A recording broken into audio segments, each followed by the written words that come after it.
আসসালামু আলাইকুম প্রিয় শিক্ষার্থীরা, একাদশ শ্রেণীর মানবিক শাখার আর যারা আজকে পরিণীতি ক্লাস করছো তাদেরকে প্রত্যেককে আমার পক্ষ থেকে শুভেচ্ছা ও অভিনন্দন। আমি নওশিন তাহসিন, প্রভাষক, রাষ্ট্রবিজ্ঞান, ঢাকা কলেজ, ঢাকা। আজকে তোমাদের সাথে আমি একটি নতুন বিষয় নিয়ে আজকে আলোচনা করব। সেটি হচ্ছে গিয়ে আমি আজকে তোমাদের সাথে তৃতীয় অধ্যায় নিয়ে আলোচনা করব। আমরা তৃতীয় অধ্যায়ে আমাদের নাম হচ্ছে মূল্যবোধ, আইন, স্বাধীনতা, সাম্য। এই চারটি বিষয়ের মধ্যে আমি আজকে তোমাদের সাথে মূল্যবোধ বা ভ্যালুস এই বিষয়টি নিয়ে আজকে তোমাদের সাথে আমি আলোচনা করব। তো চলো আর কথা না বাড়িয়ে আমরা সবাই ক্লাসে ফিরে যাই। পৌরনীতি ও সুশাসন আমাদের সমাজ এবং রাষ্ট্র ব্যবস্থায় কিছু বিমূর্ত বা কিছু অদৃশ্য বিষয় নিয়ে আমাদেরকে আলোচনা করে। তো সেটির মধ্যে মূল্যবোধ হচ্ছে অন্যতম। তো একটি সামাজিকভাবে মানুষ যেহেতু সামাজিক জীব, সমাজবদ্ধ হয়ে বসবাস করাই মানুষের অন্যতম রীতি। তো সমাজবদ্ধ মানুষ তাদের নিজেদের ব্যক্তিত্ব বিকাশের জন্য বা সামষ্টিগত আচার আচরণের জন্যই তাকে সমাজবদ্ধ হয়ে বসবাস করতে হয়। আর সমাজবদ্ধ হয়ে বসবাস করার জন্য মানুষকে কিছু নিয়ম নীতির অনুসরণও করতে হয়, এবং সেই নিয়ম নীতি গুলোকে অনুসরণ করার জন্য বা এই যে তার যে সামষ্টিক যে আচার ব্যবহারের যে সমষ্টি, এই সমষ্টিগুলোকে যেই জিনিসটির দ্বারা পরিচালিত বা নিয়ন্ত্রিত হয় আমরা সাধারণভাবে তাকেই বলে থাকি মূল্যবোধ। তো বলা হয়ে থাকে যে সমাজ বা রাষ্ট্র ব্যবস্থায় মূল্যবোধের ধারণা যত বেশি উচ্চ, সে সমাজ তত বেশি উন্নত বা প্রগতিশীল। তো সুশাসনের জন্য বা একটি রাষ্ট্রের গণতান্ত্রিক ভাবধারার বিকাশটা সঠিকভাবে পরিচালনার জন্য আমাদেরকে মূল্যবোধের ধারণাটি আমাদেরকে খুব নিবিড়ভাবে আমাদের সমাজ জীবনের সাথে সংযুক্ত করতে হবে। তো এখন আমাদের প্রত্যেকের আলোচনার বিষয়বস্তু হচ্ছে গিয়ে আসলে সামাজিক মূল্যবোধ বলতে কি বোঝায়। আমাদের প্রত্যেকের যার যা নিজস্ব একটি চিন্তা, চেতনা, কর্ম পরিকল্পনা এবং সেই কর্ম পরিকল্পনা করার যে একটি ইচ্ছা, একটি ব্যক্তি বিশেষে প্রতিটি মানুষের এক একজনের এক এক রকম। আমরা যেরকম ভাবে চিন্তা করি সেই অনুযায়ী কিন্তু আমরা আমাদের কর্মকাণ্ডগুলো সমাজে পরিচালিত করি। তো এই যে আমাদের প্রত্যেকের ব্যক্তি বিশেষের আমাদের যার যা নিজস্ব কিন্তু একটি আলাদা চিন্তা চেতনা আছে, এবং একজনের চিন্তা চেতনার সাথে কিন্তু আরেকজনের চিন্তা চেতনা কখনো মিলে না। এই যে ব্যক্তি বিশেষে আমাদের প্রত্যেকেরই কিন্তু যার যা নিজস্ব ইচ্ছা, কর্ম পরিকল্পনা, চিন্তা চেতনাগুলোর যে সমষ্টি, সে সমষ্টির এই চিন্তাগুলোর ভিত্তিতেই কিন্তু আমরা আমাদের দৈনন্দিন কর্মকাণ্ডগুলো, আমাদের সমাজ জীবন, ছাত্র জীবন, পেশাগত জীবনে সেই চিন্তার কিন্তু প্রতিফলন আমরা ঘটাই। তো এই যে আমরা প্রতিফলনগুলা ঘটাচ্ছি আমরা আমাদের নিজস্ব চিন্তা ভাবনা, চিন্তা শক্তির ভিত্তিতে, এবং সেই অনুযায়ী যে আমরা কাজকর্মগুলো করছি, তো এটাকেই হচ্ছে এরই ভিত্তিতে আমরা আমাদের নিজস্ব মূল্যবোধ বা আমাদের নিজস্ব যে ভ্যালুস, কে কোন পরিবার থেকে বা কে কোন পারিবারিক পরিবেশ থেকে কি ধরনের মূল্যবোধ নিয়ে এসেছে সেটি আমরা দেখতে পাচ্ছি। তো যেমন তোমাদেরকে আমি একটা উদাহরণ দিয়ে বলছি যে একজন ভালো ছাত্র সবসময় পড়াশোনা করে এবং সে সবসময় তার একটি ইচ্ছা থাকে যে আমি সবসময় পরীক্ষায় ভালো ফলাফল করব। এই যে তার নিজস্ব তার ভিতরে যে একটি ইতিবাচক চিন্তা ভাবনা, এবং এই ইতিবাচক চিন্তা ভাবনার তার প্রতিফলন তার ছাত্র জীবনে সে ঘটাচ্ছে। তার মানে তার একটি সুন্দর বা একটি ভালো মূল্যবোধের সমষ্টি তার মধ্যে আছে। তো এটিকেই আমরা সাধারণ ভাষায় বলে থাকি মূল্যবোধ। যে আমাদের যে চিন্তা বা যে সংকল্প আমাদের সমাজ, রাষ্ট্র এবং ব্যক্তি জীবনকে পরিচালিত এবং নিয়ন্ত্রিত করে থাকে, এবং এর ভিত্তিতে আমাদের সমগ্র জীবন অতিবাহিত হয়। এটাকে আমরা সাধারণভাবে বলে থাকি মূল্যবোধ।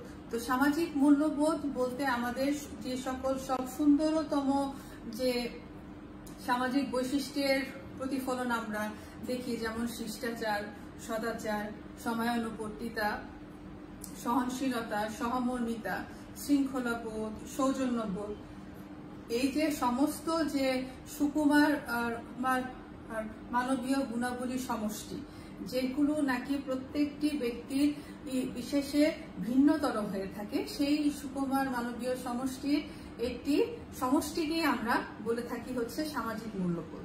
তো সামাজিক মূল্যবোধের আমরা কিছু বৈশিষ্ট্য দেখতে পাই, যেমন বেশ কিছু সামাজিক মূল্যবোধকে যেগুলোর ভিত্তিতে মূল্যবোধগুলো নির্ধারণ হয়ে থাকে।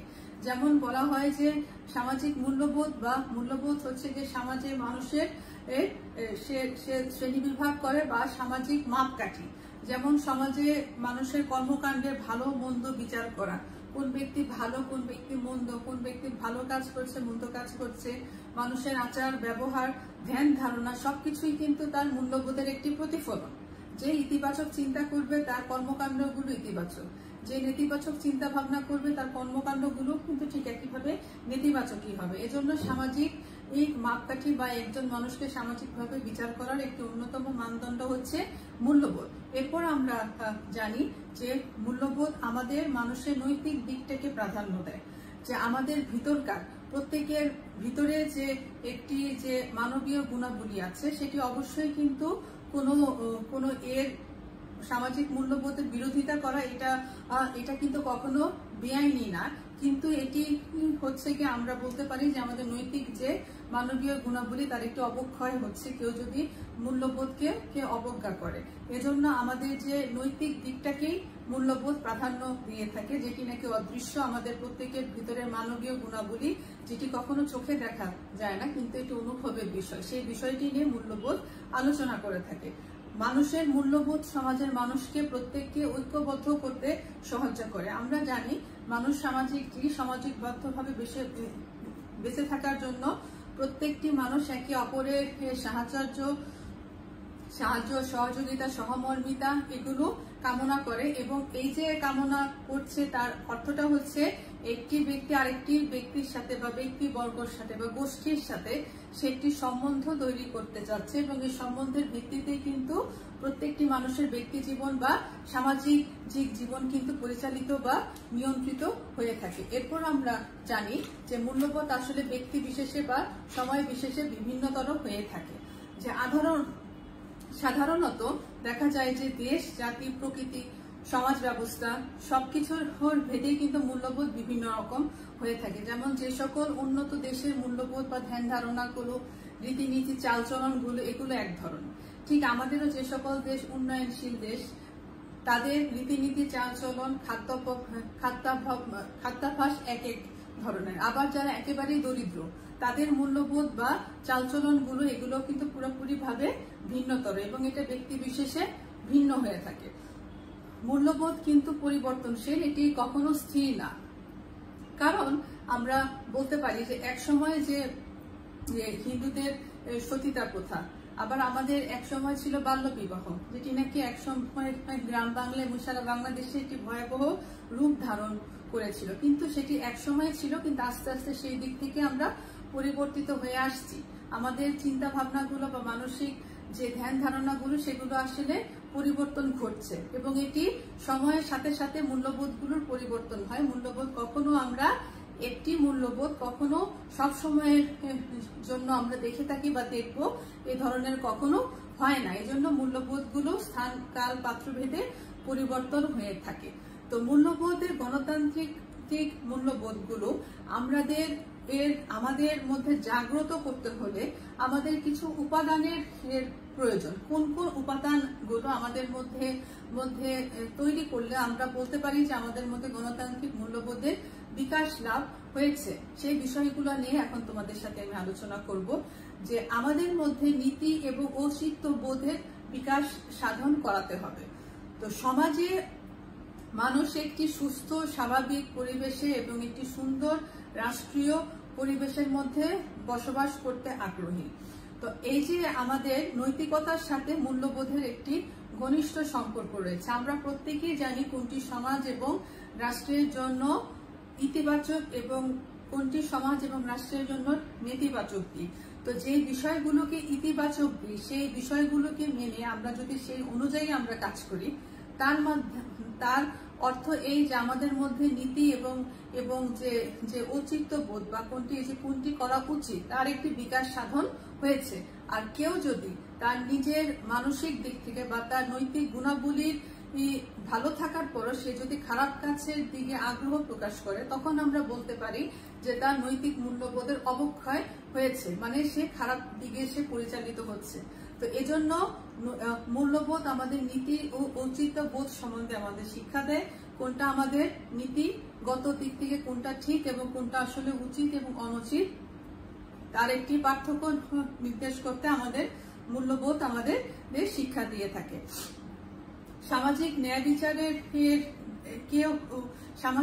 বিচারের মানদণ্ডটা আমরা মূল্যবোধ দ্বারা আমরা পেয়ে থাকি, যে সমাজে সাধারণত সামাজিক ন্যায় বিচার বলতে বোঝা যায় যে সমাজে জাতি, ধর্ম, বর্ণ, নারী, পুরুষ, আবাল, বৃদ্ধ, বনিতা সকলের সমাজে বসবাসকারী প্রত্যেক মানুষের জন্য যেন সকলে যে সুবিচার পাওয়ার অধিকার, আইনের সমান আশ্রয় লাভ করার অধিকার, সমাজে প্রত্যেকের যদি সমাজ কর্তৃক সঠিকভাবে যদি আইনের আশ্রয় পেয়ে থাকে বা সামাজিক ন্যায় বিচার যদি পেয়ে থাকে, তাহলেই আমরা বলতে পারবো যে একটি জাতি বা একটি রাষ্ট্র সঠিক মূল্যবোধের দিকে অগ্রসর হচ্ছে। আরেকটি জিনিস যেটি নাকি মূল্যবোধের নীতি নির্ধারক হিসেবে কাজ করে, সেটি হচ্ছে শৃঙ্খলাবোধ। আমাদের অন্যতম একটি মানবীয় গুণাবলী। যে জাতি বা যে রাষ্ট্র যত বেশি সুশৃঙ্খল, সে জাতি বা রাষ্ট্র তত বেশি উন্নত। তো একটি জাতির শৃঙ্খলা বোধ থেকেই কিন্তু আমরা তার উন্নতির শিখরে তাকে পৌঁছে নিতে পারি। এবং সমাজে একটি বিশৃঙ্খল সমাজ বা একটি বিশৃঙ্খল জাতি কিন্তু সমাজ এবং রাষ্ট্র উভয়ের কাছেই কিন্তু এটি অভিশাপ স্বরূপ। যেমন আমরা সর্বক্ষেত্রে কিন্তু আমরা আমাদের এই শৃঙ্খলাবোধের পরিচয় দেখতে পারি, যেমন স্কুল, কলেজ, বিশ্ববিদ্যালয়, অফিস আদালত প্রত্যেকেরই একটি নির্দিষ্ট নিয়ম আছে এবং সেই নিয়মের অধীনে কিন্তু প্রত্যেকেই কাজ করছে, কেউ কিন্তু নিয়মের বাইরে না। এবং এটি হচ্ছে মূল্যবোধের আরেকটি পরিচয়, যে যদি কারোর মধ্যে বা কোনো ব্যক্তি বিশেষের মধ্যে শৃঙ্খলা বোধের পরিচয় আমরা দেখি, তখনই আমরা বলতে পারবো যে তার মধ্যে আসলে সঠিক ইতিবাচক মনোভাব প্রকাশিত হচ্ছে। এরপর হচ্ছে গিয়ে সহযোগিতা বা সহনশীলতা ও সহমর্মিতা। পরের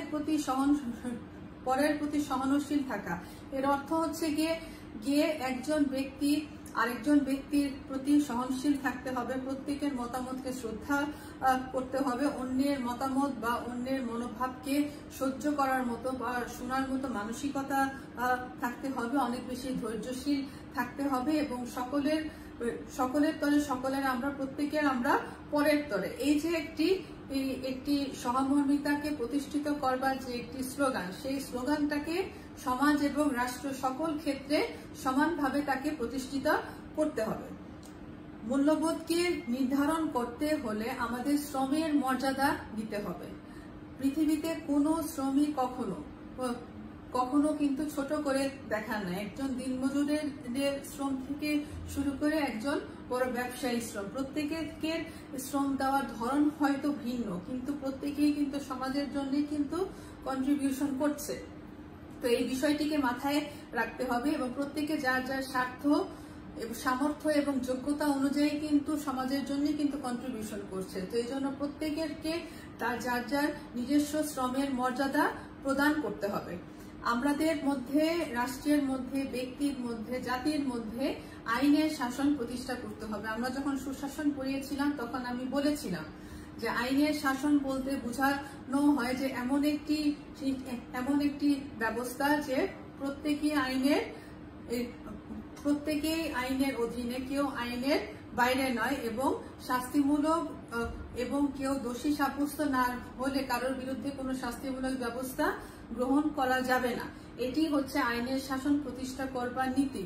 এবং সঠিক মূল্যবোধকে প্রতিষ্ঠিত করতে হলে, সঠিক মূল্যবোধের ভিত্তিটাকে মজবুত করতে হলে অবশ্যই আইনের শাসনটাকে বিরাজ করতে হবে।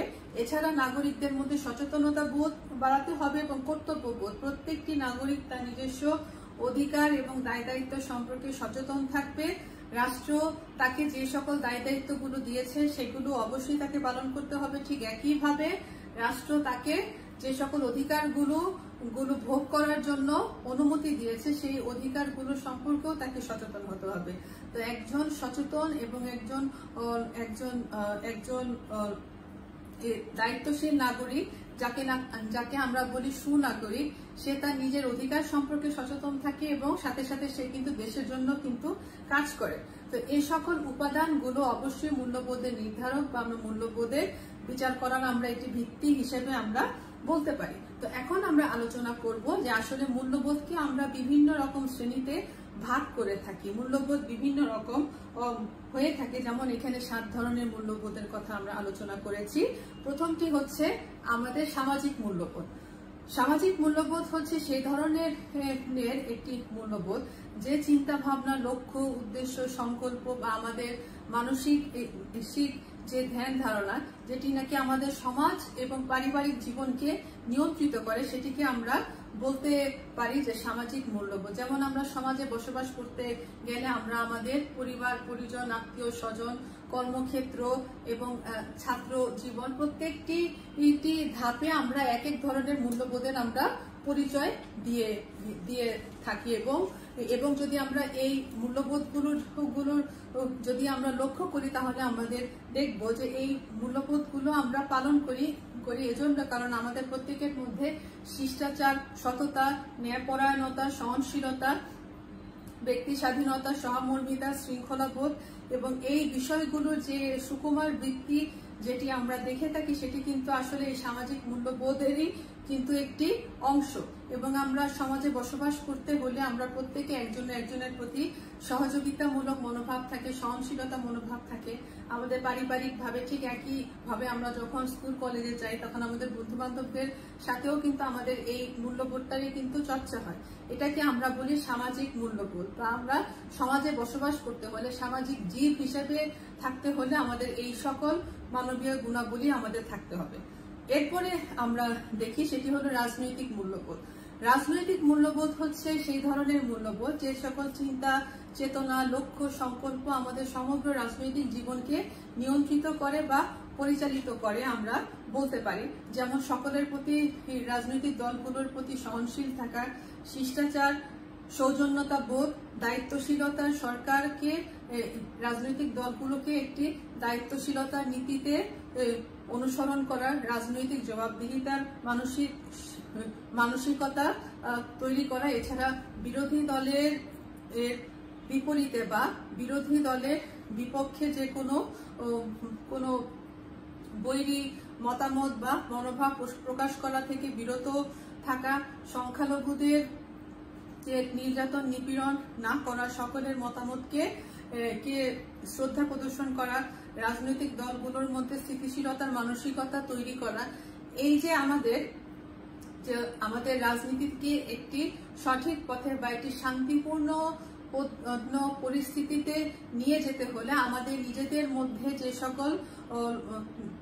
যে সকল চিন্তা চেতনা বা আমাদের মানসিকতার যে পরিবর্তনগুলো, ইতিবাচক মানসিকতার যে পরিবর্তনগুলো প্রয়োজন, সেটি হচ্ছে রাজনৈতিক মূল্যবোধ। এরপর আমরা দেখি হচ্ছে গিয়ে আমাদের আছে ধর্মীয় মূল্যবোধ। ধর্মীয় মূল্যবোধ হচ্ছে যে সকল চিন্তা ভাবনা, লক্ষ্য, সংকল্প আমাদের ধর্মীয় জীবনকে নিয়ন্ত্রিত এবং পরিচালিত করে, সেইটাকে আমরা বলি ধর্মীয় মূল্যবোধ। যেমন অপরের ধর্মকে শ্রদ্ধা প্রদর্শন করা, জোরপূর্বক কাউকে ধর্ম গ্রহণ করা থেকে বিরত রাখা এবং সকলকে রাষ্ট্রীয়ভাবে কোনো বিশেষ ধর্মকে শ্রেষ্ঠ ধর্ম হিসেবে প্রচার করা থেকে বিরত থাকা, কোনো বিশেষ গোষ্ঠীকে বা কোনো বিশেষ সম্প্রদায়ের ধর্মীয় অনুষ্ঠান পালন করা থেকে বিরত রাখা। তো এই সকল যে দিকগুলো, যেটি নাকি স্বাধীনভাবে প্রত্যেকে যার নিজস্ব ধর্মটা যখন সঠিকভাবে পালন করতে পারে, তখনই আমরা বলতে পারি হচ্ছে যে ধর্মীয় মূল্যবোধটা যথার্থভাবে প্রতিষ্ঠিত হয়েছে। এরপর আমরা দেখি যে সাংস্কৃতিক মূল্যবোধ, যে আমাদের প্রত্যেকের জীবনে কিন্তু কিছু কালচারাল দিক থাকে, যে চিন্তা ভাবনা, লক্ষ্য আমাদের সাংস্কৃতিক জীবনকে নিয়ন্ত্রিত এবং পরিচালিত করে, সেটিকে আমরা বলি সাংস্কৃতিক মূল্যবোধ। যেমন হচ্ছে গিয়ে প্রত্যেকে যা নিজস্ব একটি আচার ব্যবহার কালচার আছে এবং সব ধরনের সংস্কৃতি চর্চাকে উৎসাহ প্রদান করা এবং সেগুলোর প্রতি সামাজিক এবং এবং এবং রাষ্ট্রীয়ভাবে কোনো বিশেষ সংস্কৃতির চর্চা পালন করা থেকে বিরত রাখার যে মানসিকতা সেটিকে পরিত্রাণ করার সংস্কৃতির নামে অবশ্য এক্ষেত্রে একটি জিনিস লক্ষণীয় যে সংস্কৃতির নামে যেন অপসংস্কৃতি না হয় এবং অপসংস্কৃতির চর্চা অথবা পশ্চিমা সংস্কৃতির যে নেতিবাচক দিকগুলোকে সেটিকে অবশ্যই পরিহার করতে হবে। এছাড়া সকল সংস্কৃতির মধ্যে একটি ঐক্যতার সম্পর্ক স্থাপন করার মাধ্যমে প্রত্যেক সংস্কৃতিকে একটি বিশেষ মর্যাদা প্রদান করা, এটিকে আমরা বলি সাংস্কৃতিক মূল্যবোধ। এরপর আমাদের আছে অর্থনৈতিক মূল্যবোধ, যে চিন্তা ভাবনা লক্ষ্য সংকল্প আমাদের অর্থনৈতিক জীবনকে নিয়ন্ত্রিত করে সেটিকে আমরা বলি অর্থনৈতিক মূল্যবোধ। যেমন আমাদের কিছু কিছু কর্মকাণ্ড আমাদের অর্থনৈতিক জীবনের সাথে সরাসরি ভাবে যুক্ত বা অর্থনীতিকে নিয়ন্ত্রণ করতে হলে আমাদের কিছু বিধি নিষেধ বা নিয়ম কানুনের সমষ্টি আমরা দেখতে পারি। যেমন আর্থিক লেনদেন, ক্রয় বিক্রয়, ব্যবসা বাণিজ্য করার ক্ষেত্রে বা শিল্প কারখানা স্থাপন করার ক্ষেত্রে এ সকল বিষয় সরাসরি ভাবে যুক্ত। তা আমাদের অর্থনীতির যে ভিতটাকে সেটাকে মজবুত করার জন্য যে আমাদের মধ্যে ভিতরকার যে একটি মানসিকতা সেটার যে পরিবর্তন আনা, সেটাকে আমরা বলি অর্থনৈতিক মূল্যবোধ। এছাড়া আরেকটি মূল্যবোধ যেটি সম্বন্ধে এখন আলোচনা করব সেটি হচ্ছে আধুনিক মূল্যবোধ বা আমাদের কিছু কিছু মূল্যবোধ যেটি নাকি সময়ের সাথে সাথে কিন্তু পরিবর্তন হয় এবং সেই মূল্যবোধগুলো কিন্তু কখনো কিন্তু স্থায়ী না, এগুলো নিয়ত পরিবর্তনশীল এবং এই নিয়ত পরিবর্তনশীল মূল্যবোধগুলোকে আমরা কিন্তু কখনো এক জায়গায় কখনো স্থায়ী তাকে কখনো করতে পারি না। যেমন এক সময় সতীদাহ প্রথা ছিল কিন্তু বর্তমানে এটি নেই এবং এই যে আমাদের আধুনিকতার সংস্পর্শে বা আধুনিকতার আমাদের শিক্ষার হার, আমাদের মানসিকতার পরিবর্তন, এই সকল কিছুর জন্য আমাদের মূল্যবোধগুলো দিন দিন কিন্তু পরিবর্তন হচ্ছে, সেটিকে আমরা বলে থাকি আধুনিক মূল্যবোধ। তো এখন সর্বশেষ মূল্যবোধ নিয়ে আলোচনা করব, সেটি হচ্ছে গণতান্ত্রিক মূল্যবোধ। যে আসলে গণতান্ত্রিক মূল্যবোধটা হচ্ছে মানুষের প্রত্যেকটি গণতান্ত্রিক রাষ্ট্রের জনসাধারণের একটি বিশেষ একটি মূল্যবোধ, যে মূল্যবোধের মাধ্যমে বা যে চিন্তার মাধ্যমে আমাদের গণতান্ত্রিক পরিবেশটাকে আরো বেশি সুন্দর হবে, গণতান্ত্রিক পরিবেশটা আরো বেশি সহনশীল হবে এবং সরকার এবং জনসাধারণ প্রত্যেকের জন্য একটি সুষ্ঠু গণতান্ত্রিক চর্চার বিকাশ লাভ করবে। এই ধরনের একটি মূল্যবোধকে আমরা বলে থাকি গণতান্ত্রিক মূল্যবোধ। তো একটি গণতান্ত্রিক রাষ্ট্রে বসবাস করতে হলে সরকার এবং জনসাধারণ উভয়কেই কিন্তু কিছু কিছু বিশেষ গুণের সমাহার বা বিশেষ গুণের যে বৈশিষ্ট্যের প্রতিফলন আমাদের মধ্যে ঘটাতে হয় বা গণতান্ত্রিক রাষ্ট্রে বসবাস করতে হলে আমাদের কিছু কিছু জিনিস বা কিছু কিছু মূল্যবোধ, সেই মূল্যবোধগুলো আমাদের মধ্যে জাগ্রত করতে হয়। যেমন আমাদের মধ্যে সরকার এবং জনসাধারণের মধ্যে অবশ্যই সহনশীলতার মনোভাব পোষণ করতে হবে, সরকারকে বিরোধী দলের প্রতি সহনশীল হতে হবে, বিরোধী দলকেও সরকারের প্রতি সহনশীল হতে হবে। ঠিক একইভাবে জনসাধারণের মধ্যেও সেই ধৈর্যের প্রতিফলনটা ঘটাতে হবে যেন তারা সরকারকে সময় দেয় কোনো একটি ভালো কাজ করার। প্রত্যেকের মধ্যে আত্মসংযম, সহমর্মিতা থাকতে হবে, কারণ দেশ শুধুমাত্র কিন্তু সরকারের না, দেশ জনসাধারণ, সরকার, বিরোধী দল প্রত্যেকের। তো রাষ্ট্র যেহেতু প্রত্যেকের ঊর্ধ্বে, এজন্য একটি রাষ্ট্রকে সফলভাবে বা রাষ্ট্রের সুশাসন ব্যবস্থা প্রতিষ্ঠা করতে হলে জনসাধারণ, সরকার এবং বিরোধী দল প্রত্যেকের মধ্যে সহযোগিতা, সহমর্মিতা, একজনের প্রতি আরেকজনের মধ্যে সহমর্মিতা এবং শৃঙ্খলাবোধ, সবচেয়ে গুরুত্বপূর্ণ শৃঙ্খলাবোধ এবং আইনের শাসন গণতান্ত্রিক মূল্যবোধের একটি অন্যতম উপাদান। কারণ শৃঙ্খলাবোধ আমরা আগে জেনেছি যে জাতি যত বেশি শৃঙ্খল সেই জাতি কিন্তু তত বেশি উন্নত। এজন্য একটি জাতিকে শৃঙ্খলতার দিকে নিয়ে যেতে হবে এবং এক্ষেত্রে শুধু সরকার একার পক্ষে করতে পারবে না, তাকে অবশ্যই জনসাধারণকেও সেই নিয়ম নীতিগুলো মেনে সেই অনুযায়ী তাকে তাকে সামনে চলতে হবে এবং গণতান্ত্রিক মূল্যবোধ বা সুষ্ঠু গণতন্ত্রের চর্চা বিকাশ করতে হলে রাষ্ট্রে অবশ্যই আইনের সঠিক শাসন বিরাজ করতে হবে। জনগণের মধ্যে বা নাগরিকদের মধ্যে সচেতনতা বোধ বাড়াতে হবে। প্রত্যেকটি নাগরিক যেন তার নিজস্ব অধিকার সম্বন্ধে এবং তাদের গণতান্ত্রিক চেতনা এবং ভাবধারা সম্পর্কে যেন সচেতন থাকে এবং সেই সচেতনতা যেন বিকাশ ঘটায় তার নিজস্ব কর্মকাণ্ডের মাধ্যমে, সেই দিকটি অবশ্যই লক্ষ্য রাখতে হবে। এছাড়া রাজনৈতিক দলগুলোর মধ্যে অবশ্যই পারস্পরিক শ্রদ্ধাবোধ গণতান্ত্রিক মূল্যবোধের একটি অন্যতম উপাদান। যে গণতান্ত্রিক মূল্যবোধ বা একটি সুষ্ঠু গণতন্ত্রের চর্চার বিকাশ লাভ করতে হলে রাজনৈতিক দলগুলোর মধ্যে আরো বেশি সেই সহনশীলতার মনোভাব তৈরি করতে হবে এবং তাদের মধ্যে একটি পারস্পরিক সম্পর্ক তৈরি করতে হবে। রাজনৈতিক দলগুলো একজন আরেকজনের থেকে দূরে সরে নয়, বরং প্রত্যেকে একসাথে হয়ে দেশের জন্য এবং দেশের জনসাধারণের জন্য তাদেরকে কাজ করতে হবে এবং জনগণকে অবশ্যই নির্বাচনের পর নির্বাচনের রায় মেনে নেওয়ার একটি মানসিকতা থাকতে হবে। কারণ আমাদের উন্নয়নশীল রাষ্ট্রগুলোর মধ্যে আমরা দেখতে পাই যে নির্বাচনের পরবর্তী সময় নির্বাচনকে কেন্দ্র করে অনেক বেশি রাজনৈতিক অস্থিতিশীলতা বা নির্বাচনের রায়কে বয়কট করার একটি মানসিকতা আমাদের মধ্যে তৈরি হয়ে যায় এবং এই বিষয়টি কিন্তু সুষ্ঠু গণতন্ত্র বা গণতান্ত্রিক মূল্যবোধের কিন্তু পুরোপুরি পরিপন্থী একটি ব্যাপার। কারণ গণতান্ত্রিক মূল্যবোধটাকে জাগ্রত করতে হলে বা গণতান্ত্রিক মূল্যবোধের বিকাশ লাভ করতে হলে মানুষকে অবশ্যই নির্বাচনের ফলাফল বা নির্বাচনের রায় মেনে নেওয়ার মতো মানসিকতা বা সেই ধরনের একটি সামর্থ্য তাদেরকে থাকতে হবে। তাহলেই আমরা বলতে পারবো যে একটি রাষ্ট্রে একটি সুষ্ঠু গণতান্ত্রিক মূল্যবোধের বিকাশ লাভ করেছে। এখন গণতান্ত্রিক মূল্যবোধের আসলে কেন আমাদের জন্য প্রয়োজন, গণতান্ত্রিক মূল্যবোধ একটি গণতান্ত্রিক রাষ্ট্রের জন্য কেন উপকারী বা একটি উপযোগী একটি শাসন পদ্ধতি আমরা বলতে পারি। আমরা জানি যে গণতান্ত্রিক মূল্যবোধ হচ্ছে জাতীয় উন্নতির চাবিকাঠি।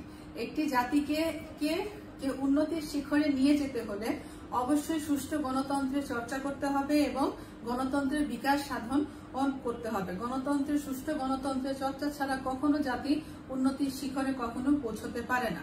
আমাদের জাতীয় সভ্যতা, ঐক্য এবং ঐতিহ্যের ভিত্তি হচ্ছে গণতান্ত্রিক মূল্যবোধ। প্রত্যেকটি রাষ্ট্রেরই তার নিজস্ব একটি গণতান্ত্রিক কিন্তু একটি ইতিহাস আছে, ঠিক আমাদেরও আছে। আমরা 1971 সালে দীর্ঘ 9 মাস রক্তক্ষয়ী যুদ্ধের মাধ্যমে কিন্তু একটি স্বাধীন সার্বভৌম দেশ আমরা উপহার পেয়েছি এবং সেই দেশটিকে সুন্দরভাবে সামনে নিয়ে যাওয়ার জন্য, একটি উন্নতির শিখরে নিয়ে যাওয়ার জন্য আমাদের অবশ্যই নিজেদের সভ্যতা এবং ঐতিহ্যের প্রতি আমাদের একটি গর্ব আছে এবং তার প্রতি শ্রদ্ধা রেখে আমাদের গণতান্ত্রিক বোধটা আমাদের মধ্যে জাগ্রত করতে হবে। কারণ এই গণতান্ত্রিক মূল্যবোধের মাধ্যমে আমরা দেশকে উন্নতির শিখরে পৌঁছে নিতে পারবো। গণতান্ত্রিক মূল্যবোধ আমাদের মধ্যে দেশাত্মবোধের জন্ম দেয়, আমাদের মধ্যে দেশমাতৃকার প্রতি ভক্তি, শ্রদ্ধা, ভালোবাসার যে একটি নিদর্শন, সেটি গণতান্ত্রিক মূল্যবোধের মাধ্যমে আমরা পেয়ে থাকি। আমাদের মধ্যে জবাবদিহিতার মানসিকতা তৈরি করবার জন্য এবং একটি দায়িত্বশীল আচরণ, প্রত্যেকটি নাগরিককে একটি দায়িত্বশীল ভূমিকা এবং সরকারকে একটি জবাবদিহির মনোভাবের মধ্যে নিয়ে আসার জন্য আমাদের গণতান্ত্রিক মূল্যবোধ আমাদের গুরুত্ব প্রদান করে।